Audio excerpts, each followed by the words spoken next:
महाराज रामकृष्ण हरी. अवघ्याची तीर्थे घडली एका वेळा चंद्रभागा डोळा देखील. अवघीच पापे गेली दिगंतरी वैकुंठ पंढरी देखील. अवघिया संता एका वेळा भेटी कुंडलिक दिसती देखली. का म्हणे जन्म आल्याचे सार्थक विठ्ठलाची एक देखील. जगद्गुरू संत तुकाराम महाराजांच्या पालखी सोहळ्याचा पादुकेंना तुकोबारांना माऊलींच्या दोन्ही पादुकेला आज निरा स्नान झालं. निरा स्नानाचं महत्त्व असं आहे, ज्या वेळेला पूर्वी पूल नव्हते, रस्ते नव्हते, त्यावेळेस नीरा नदीच्या कडेकडे या पालखी सोहळा मार्गस्थ होते. पूर्वी बैलगाड्या होत्या, जनावरं असायची, पाणी पिणं त्यांना आणि नदीच्या कडेला चारा हा त्यावेळेला सुविधेचा भाग होता. आणि मग नीरा नदीच्या सराटी आल्यावरती हा पालखी सोहळा थांबायचा.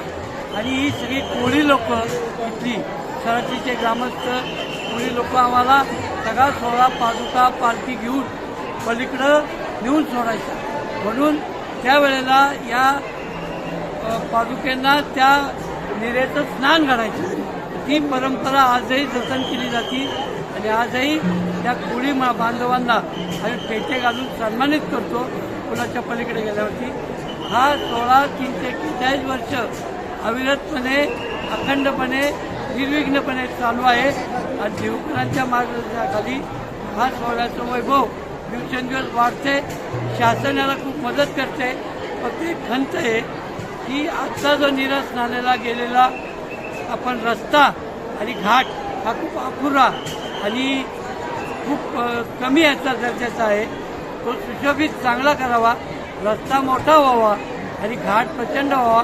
समाजाला हे सगळं पाहता यावं म्हणून शासनाने हे लवकरात लवकर करावं अशी मागणी आम्ही केलेली आहे. आणि ती मला वाटतं शासन करील. कारण यावर्षी आणि मागे 2-4 वर्षापासून शासन सोहळ्याला खूप मोठी सुविधा देते, जन्म मंडप देते.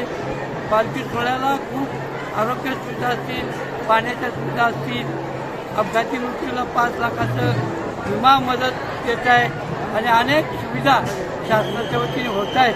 खरं तर खऱ्या अर्थानं हे शिवशाहीचं सरकार वाटते छत्रपती मदत करायची आहे त्या सोहळ्याला, तर ते शासन करते. शासनाला खूप खूप धन्यवाद. रामकृष्ण.